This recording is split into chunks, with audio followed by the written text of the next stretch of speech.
Do not even think about attending my wedding because I simply refuse to let your cheap appearance embarrass me in front of my future in-laws," my younger sister stated while glaring across the dining table.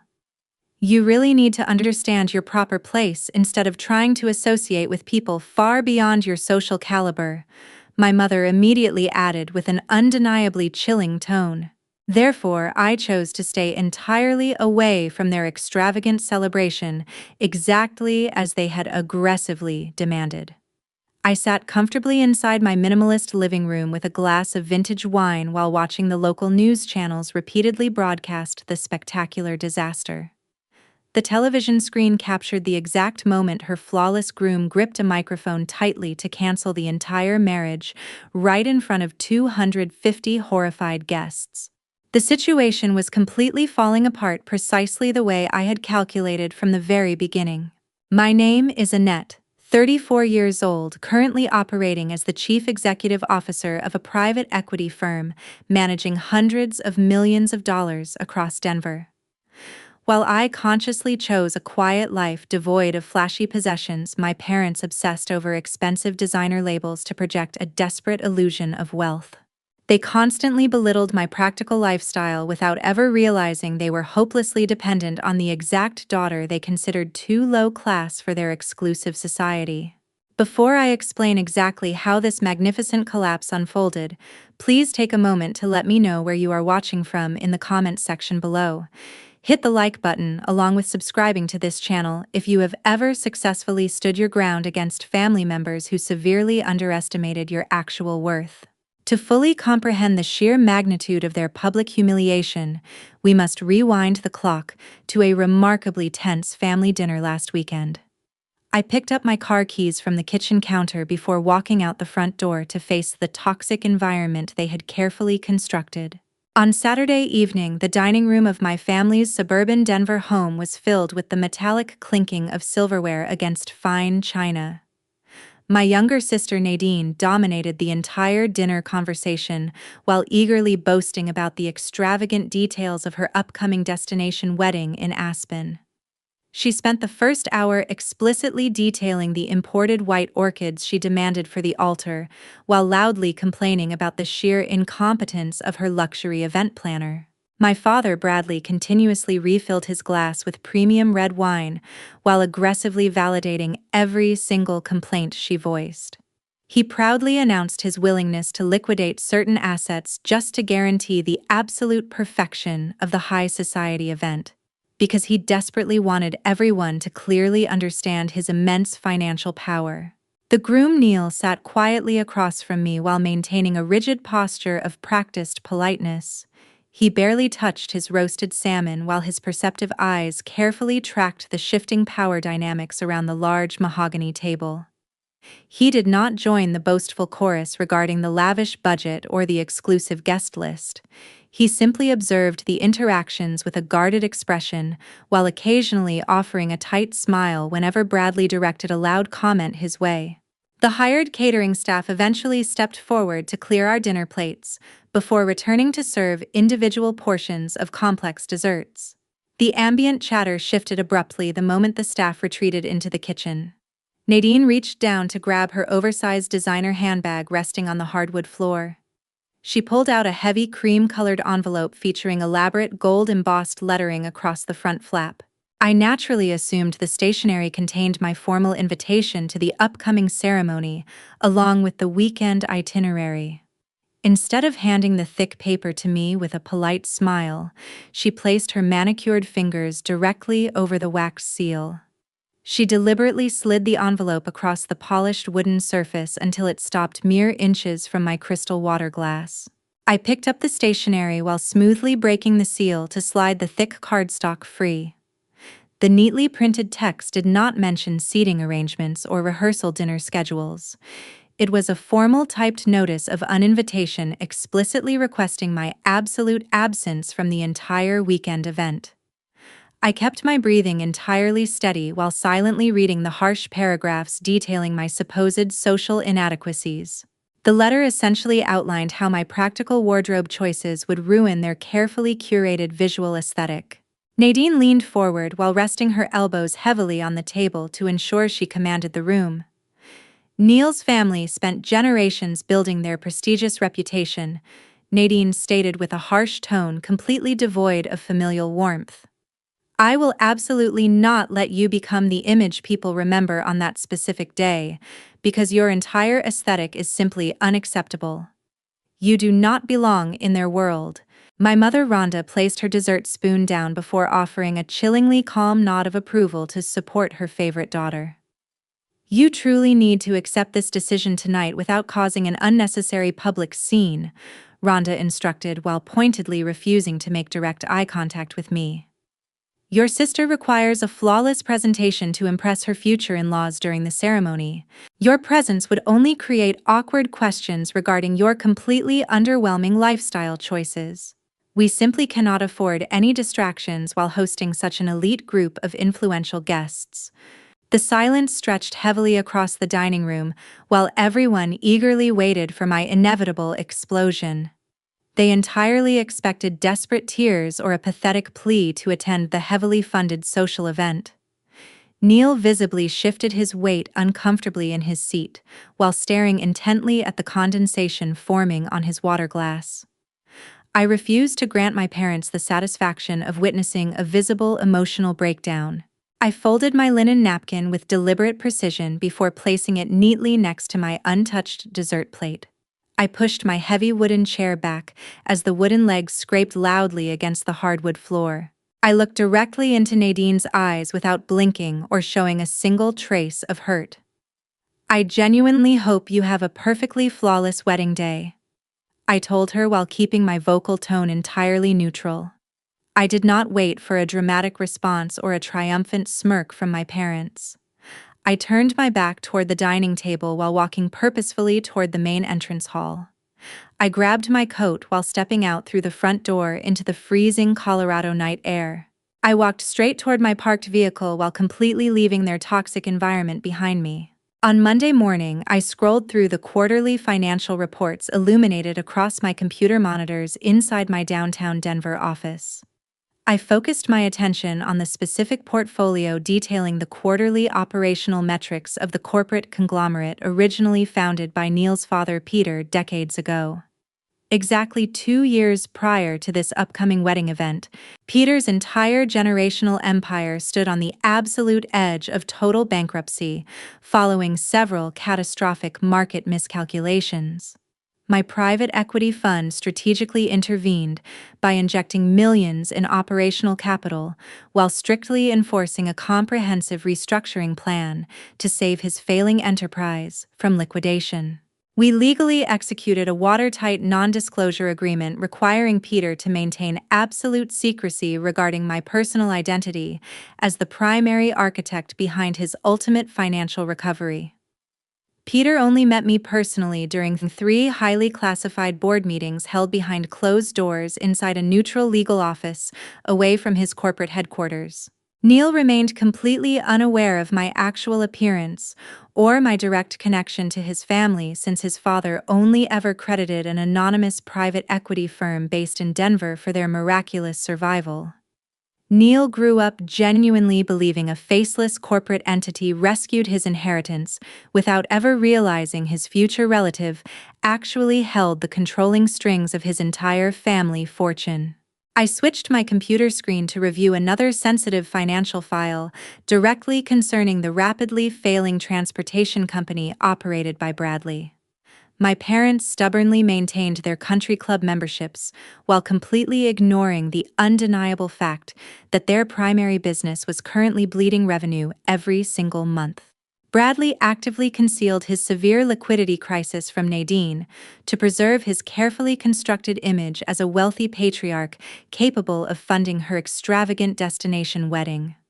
When his primary commercial bank finally prepared to initiate legal foreclosure proceedings against his logistics business. 6 months ago, my investment fund stepped in to purchase his distressed debt at a significant discount. We executed the transaction legally through an untraceable limited liability company to ensure my personal name never appeared on any official banking documents or public records. Bradley simply received a standardized certified letter from his original bank stating his commercial loans had been legally transferred to a completely new corporate creditor. He blindly accepted the routine institutional transfer without possessing the necessary financial literacy to investigate the actual holding company currently dictating his daily financial survival.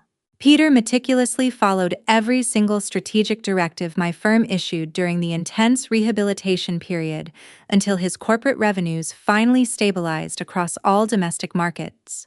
He successfully rebuilt his market dominance while maintaining strict adherence to the binding confidentiality clauses, preventing him from discussing my direct involvement with his own son.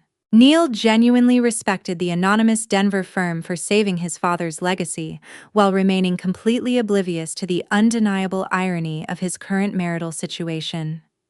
He was eagerly preparing to marry into a family that actively despised the exact same woman who personally secured his prestigious social standing. Meanwhile, Bradley continued digging his own financial grave by completely mismanaging his operational budget to finance Nadine's destination wedding over in Aspen. He drained his remaining corporate accounts to pay initial vendor deposits, while falsely believing his new institutional creditor would eventually grant him a generous payment extension. My internal legal department systematically documented every single missed payment alongside his various contractual violations, without issuing any early warnings to his corporate office. I sat behind my mahogany desk while reviewing the precise mathematical calculations proving his entire transportation business was fundamentally insolvent under current federal laws. He believed his upcoming connection to Peter's wealthy family through this highly publicized marriage would somehow magically resolve his crushing debt obligations. Bradley operated under the pathetic delusion that Neil's family would eventually bail him out, without realizing I already legally owned both sides of this impending financial collision. I carefully reviewed the final stack of printed legal documents my corporate attorney had prepared regarding the impending foreclosure actions against the logistics company.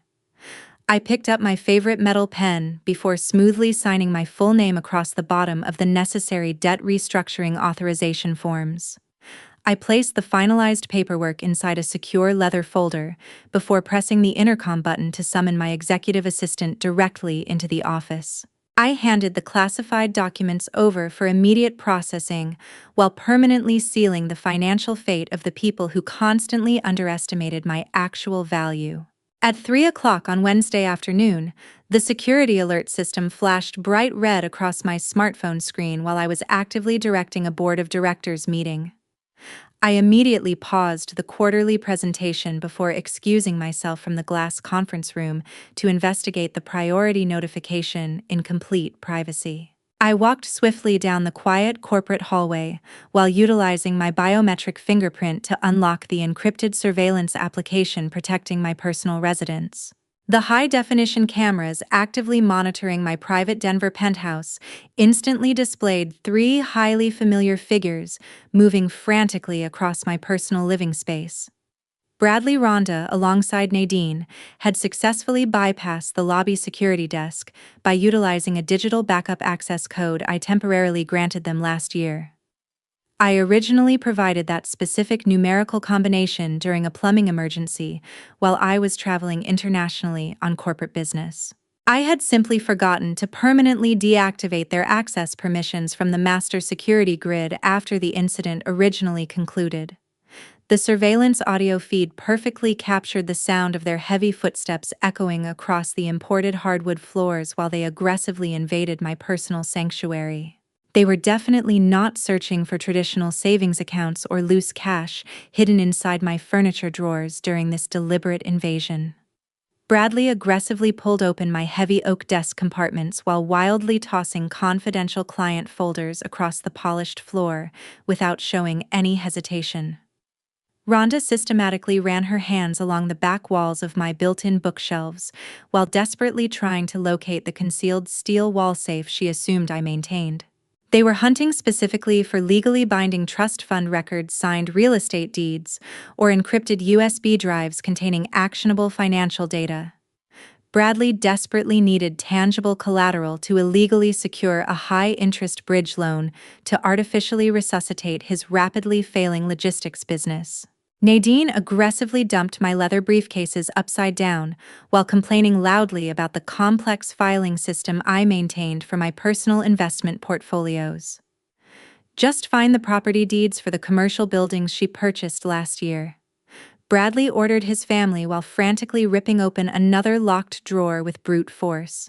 We can easily forge her signature on a temporary power of attorney document to secure the emergency funding my company requires by tomorrow morning. Rhonda nodded vigorously while throwing several expensive decorative pieces onto the sofa to check for hidden compartments located behind the large wall paintings. They completely discarded their carefully curated high society personas while behaving exactly like common criminals tearing apart a stranger's home for quick cash. I stood completely still inside the corporate hallway while watching their pathetic act of desperation unfold directly on my digital screen. I tapped the microphone icon on my surveillance application to activate the two-way audio communication system wired directly into the penthouse ceiling speakers. You have exactly 3 minutes to place every single document perfectly back into its original position. My voice echoed sharply through the luxury apartment without containing a single trace of panic.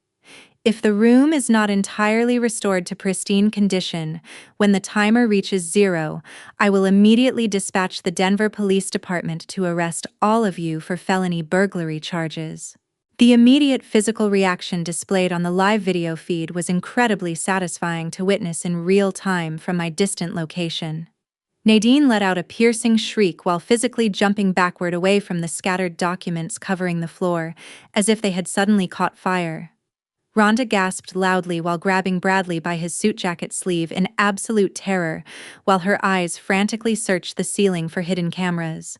"Annette, please do not overreact, because we were merely looking for a specific document you promised to lend us."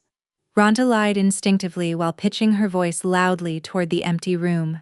I completely ignored her pathetic attempt to manipulate the situation while initiating a massive digital countdown timer on the smart home displays mounted on the walls. The arrogant facade they constantly projected instantly dissolved into genuine panic as they scrambled frantically across the floor on their hands alongside their knees. They gathered the tossed folders with visibly trembling fingers while shoving them haphazardly back into the desk compartments before trying to smooth out the wrinkled pages. Bradley wiped sweat from his forehead while violently pulling Nadine down to the floor to force her to help collect the remaining scattered files. The three intruders practically shoved each other out of the private office before sprinting frantically toward the main elevator bank to escape the impending legal consequences. Early the following week, Attorney Harvey knocked firmly on my solid oak office door before stepping inside, holding a thick folder stamped with an urgent red seal. Harvey placed the heavy manila envelope directly onto my desk while maintaining an incredibly serious professional posture throughout his entire presentation. He quickly outlined how Bradley alongside Rhonda had crossed a massive legal boundary during their desperate search for immediate corporate funding. They recklessly utilized outdated photocopies of my personal identification documents alongside my private social security number to approach a predatory hard money lender operating across state lines. They explicitly attempted to forge my personal signature on a comprehensive power of attorney document to fraudulently secure a high-interest commercial loan for their company. They genuinely believed they could illegally leverage my pristine credit history to artificially resuscitate their collapsing logistics business without facing any immediate federal repercussions. Fortunately, modern federal financial regulations severely restrict such blatant amateur deception tactics from ever succeeding within the current institutional banking sector. During the mandatory Know Your Customer verification process, the private lending institution immediately flagged the submitted application due to multiple glaring biometric inconsistencies. The lender utilized advanced fraud detection algorithms, which instantly matched my restricted social security number to my heavily monitored private equity portfolios. The financial compliance officers instantly froze the pending monetary transaction before automatically forwarding a severe fraud alert directly to Harvey's corporate legal department. The lending executives wanted absolutely no connection to a blatant identity theft scheme, targeting a high net worth individual possessing extensive legal resources. Harvey pulled several printed emails from the thick folder to physically demonstrate the sheer audacity of their completely failed financial scheme. He pointed directly at the falsified signature line, where Rhonda had desperately attempted to mimic my exact handwriting style using a cheap ballpoint pen. The forged document specifically listed my primary residence as collateral for a commercial bridge loan exceeding $500,000. I stared at the falsified paperwork while processing the undeniable reality that my own biological parents were entirely willing to commit a federal felony to maintain their fake, wealthy lifestyle. Harvey requested my explicit permission to escalate the situation through official law enforcement channels if they dared to submit another fraudulent application anywhere else. I provided my immediate verbal authorization to crush any future attempts with the full weight of the federal justice system. Harvey swiftly prepared a comprehensive legal warning notice, demanding the immediate termination of their fraudulent activities without offering any room for future negotiation. He dispatched the certified legal document directly to Bradley's corporate headquarters via specialized courier to ensure undeniable proof of physical delivery. The threatening paperwork explicitly stated how any further attempts to utilize my personal identity would result in an immediate federal criminal referral submitted to the proper authorities. Harvey detailed the specific federal statutes regarding severe identity theft violations, carrying mandatory minimum prison sentences for all actively participating individuals. We deliberately established a rigid legal perimeter around my personal assets to permanently block their desperate financial maneuvers moving forward. My private cell phone vibrated violently against the mahogany desk less than 2 hours following the confirmed courier delivery of Harvey's legal warning. I activated the speakerphone function while continuing to review my quarterly investment portfolios without breaking my professional concentration. Rhonda immediately began screaming through the digital connection while hurling vicious insults regarding my supposed lack of fundamental family loyalty. She completely ignored her own felonious behavior while accusing me of deliberately destroying their fragile future just to satisfy a petty personal grudge. She shrieked loudly about how my aggressive legal threats were completely ruining her delicate nerves right before Nadine's highly anticipated destination wedding weekend. Rhonda aggressively demanded that I formally withdraw the legal warning while simultaneously authorizing the blocked commercial loan to save their failing transportation company. I remained perfectly silent while allowing her hysterical rant to entirely exhaust her remaining physical energy over the secured cellular network. I finally leaned toward the microphone while keeping my vocal tone completely devoid of any sympathetic emotion or hesitation. I explicitly informed Rhonda how federal law enforcement agencies completely ignore biological relationships whenever prosecuting documented financial fraud cases. I firmly stated that any future communication regarding this matter must flow exclusively through my legal representation before my thumb pressed the red button to terminate the call. I placed the mobile phone face down on the wooden desktop before turning my full professional attention back toward the glowing computer monitors. On Saturday afternoon, the exclusive luxury ski resort located within Aspen teemed with high society guests wearing remarkably expensive tailored suits. I sat comfortably upon my leather sofa inside my Denver apartment while monitoring the live video broadcast actively streaming across my large television monitor. Nadine possessed such an immense craving for constant public validation that she explicitly hired a professional digital production crew to stream her entire destination wedding globally. The high-definition camera lenses perfectly captured the lavish champagne reception currently taking place across the snow-covered outdoor stone terrace. I watched the elite attendees mingling elegantly while holding crystal flutes before the camera smoothly panned toward the bride standing near a massive floral arrangement. I took a slow sip of my vintage red wine while patiently waiting for the inevitable collapse to begin broadcasting to thousands of online viewers. I maintained a perfectly calm demeanor while tracking the subtle body language shifts occurring among the primary participants of this elaborate social charade. Peter gracefully navigated through the dense crowd of wealthy socialites while holding 2 glasses of sparkling cider. He approached Nadine with a polite smile while adjusting his tailored tuxedo jacket with deliberate precision before offering a traditional family greeting. The hidden microphone attached to the nearby roving videographer perfectly captured their entire vocal exchange for the digital audience watching from their distant homes. "Where exactly is Annette today, since I noticeably fail to see your older sister attending this wonderful celebration?" Peter asked with genuine curiosity echoing through his formal tone. Nadine immediately stiffened her posture while aggressively gripping the expensive silk fabric of her designer gown to mask her sudden surge of social anxiety. She scoffed loudly while rolling her eyes toward the ceiling to project an aura of complete superiority over her missing relative. Annette deliberately chose to isolate herself in Denver because she utterly lacks the basic social refinement required to mingle properly with your prestigious family. Nadine sneered viciously. She works some mundane financial job while constantly wearing cheap thrift store clothing, which would completely humiliate my flawless visual aesthetic today. Peter visibly flinched backward while his facial expression rapidly morphed from polite curiosity into absolute unadulterated shock upon hearing her venomous words. The camera angle shifted slightly to reveal Neil, standing perfectly still, directly behind the towering white rose wall separating the outdoor bar area. Neil originally approached his bride to offer a private compliment before freezing completely in place after overhearing the vile vitriol spilling directly from her mouth.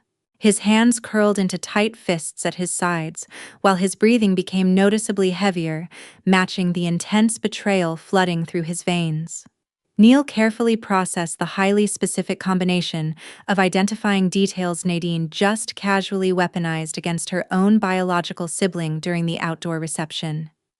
He mentally connected the distinct name Annette alongside the specific financial career located exclusively within the metropolitan city of Denver.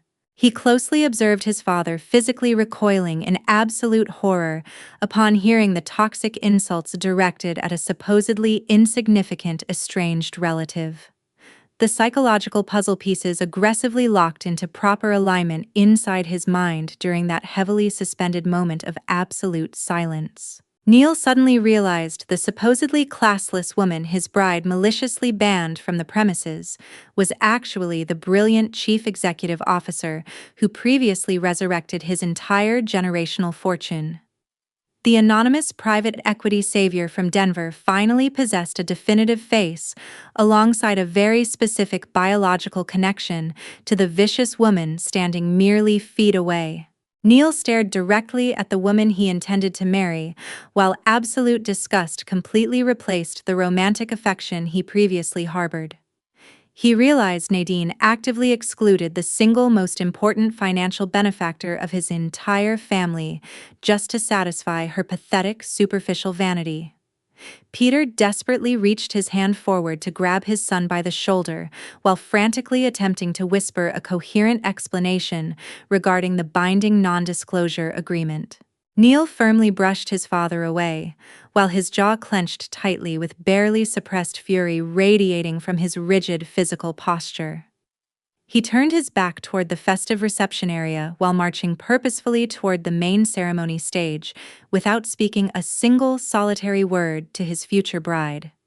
The digital camera crew immediately followed his aggressive movements while eagerly broadcasting his intense visible anger to everyone watching the live streaming event. I leaned forward on my sofa while placing my wine glass onto the coffee table to closely observe the spectacular reckoning about to unfold, live on screen.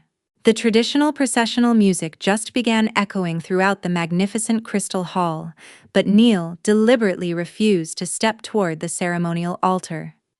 He swiftly bypassed the waiting officiant to seize the wireless microphone resting upon the podium while staring directly at the bridal party. Neil stood firmly before the 250-seated guests while raising his voice to ensure complete clarity across the venue. There will absolutely be no wedding celebration taking place here today, because I refuse to marry into a family built entirely upon malicious deception, Neil announced. He glared directly into Nadine's terrified eyes while explicitly listing her cruel remarks regarding my supposed lack of social refinement. The live broadcasting cameras immediately zoomed toward his rigid posture, while a collective gasp rippled rapidly through the dense crowd of wealthy attendees. Bradley surged forward from the front row, while waving his hands aggressively to protest the sudden cancellation of their highly publicized event. Rhonda shrieked loudly while grabbing Nadine tightly by the arm as the bride stared at her groom with pure, unadulterated shock. "You cannot simply humiliate us like this before all these influential people after we spent hundreds of thousands funding this production," Bradley roared. Peter smoothly intercepted Bradley before the enraged man could physically reach the wooden podium, where his son currently stood holding the microphone. The older billionaire gently took the audio device from Neil, while turning his piercing gaze directly toward the horrified bride standing frozen in her gown. "My son is making the correct decision today, because your family actively attempted to banish the single most important person connecting our two families," Peter stated. "The older sister you viciously mocked outside this very hall happens to be the brilliant executive who personally rescued my entire generational empire from total bankruptcy." Nadine physically stumbled backward while her mouth opened silently in a pathetic attempt to form a coherent denial regarding the catastrophic public revelation. Rhonda clutched her pearl necklace tightly while frantically shaking her head to reject the undeniable reality crashing down upon their carefully manufactured illusion. The high-definition lenses captured every single bead of sweat forming across Bradley's forehead as his brain desperately tried to process Annette's actual financial status. The gathered socialites began murmuring loudly among themselves, while instantly recognizing the immense power dynamic shifting aggressively against the bride's crumbling family. The heavy oak double doors positioned at the back of the Crystal Hall suddenly swung open wide enough to demand the immediate attention of every single guest. Attorney Harvey strode purposefully down the white-carpeted aisle since he was conveniently staying inside Aspen, closing an unrelated commercial real estate transaction. I had dispatched a digital message authorizing him to personally deliver the final consequences directly to the venue the moment Neil confronted the bride. Harvey reached the front row before slamming a thick stack of printed legal documents aggressively onto the nearest floral display table. "These glossy photographs clearly depict your family illegally invading Annette's private residence last week to steal confidential corporate files," Harvey announced while spreading the images out. Rhonda attempted to snatch the compromising photographs away, before Harvey firmly blocked her grasping hands with a thick legal binder. The nearby guests leaned forward to clearly view the high-resolution security stills showing Bradley prying open desk drawers inside my Denver penthouse. "This federal warning letter explicitly documents your failed attempt to fraudulently secure commercial funding utilizing her stolen identity credentials," Harvey continued while pointing at the seals. He then dropped the final certified folder directly at Bradley's feet, while adjusting his tailored suit jacket with absolute professional precision. "That final document constitutes the official notice of default proving Annette legally owns the massive debt currently crushing your entirely insolvent logistics company," the attorney declared. Bradley collapsed heavily onto the nearest folding chair while staring blankly at the legal papers scattered across the floor, documenting his complete financial ruin. Nadine burst into hysterical tears while desperately trying to block the intrusive camera lenses currently broadcasting her spectacular downfall to thousands of online viewers. Every single toxic lie they maintained completely unraveled under the glaring lights of their own expensive live broadcasting production. I sat quietly inside my Denver penthouse while watching the glorious implosion playing across my large television monitor. I raised my crystal glass to take one final slow sip of the vintage wine before deliberately pressing the remote control button to turn the glowing screen completely black. Exactly 3 weeks following the heavily publicized disaster located within Aspen, the federal bankruptcy court officially accepted the Chapter 7 liquidation petition filed by Bradley regarding his commercial logistics company. Filing under this specific legal chapter definitively guaranteed the mandatory liquidation of every single corporate asset alongside their personal luxury estates to satisfy their outstanding institutional creditors. The federal judge presiding over their specific case formally rejected any possibility of reorganization due to the massive scale of their documented financial negligence. The court-appointed bankruptcy trustee immediately seized total control over their remaining banking accounts, while systematically dispatching federal agents to change the physical locks on their suburban residence alongside their corporate warehouses. The authorities proceeded with rapidly auctioning their imported vehicles alongside their designer wardrobes to partially cover the continuously mounting legal penalties. Bradley completely lost his lifelong status symbol while plunging his entirely dependent family into total financial ruin without possessing any viable backup plan to survive their newly impoverished reality. The front reception desk located inside my downtown Denver corporate headquarters unexpectedly notified my secure office regarding 3 highly agitated visitors, desperately demanding an immediate personal audience. The receptionist explicitly noted how the trio actively attempted to bypass the security turnstiles before the armed lobby personnel physically blocked their unauthorized advancement. I slowly descended via the private executive elevator before stepping confidently into the expansive marble lobby to confront the shattered remnants of my former family structure.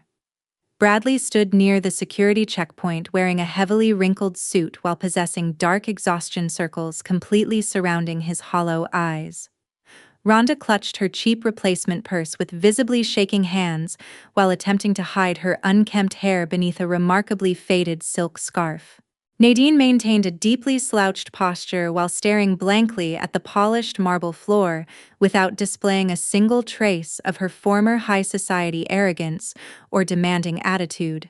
They physically resembled entirely defeated strangers instead of the arrogant socialites who previously thrived on projecting a flawless illusion of generational wealth.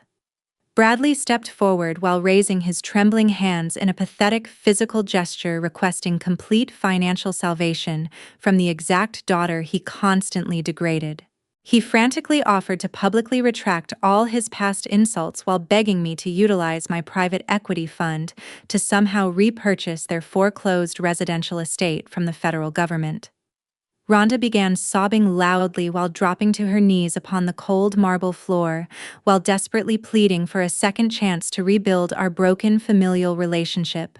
Nadine simply wept silently while wiping away running mascara streaks without daring to make direct eye contact with the corporate executive she previously mocked.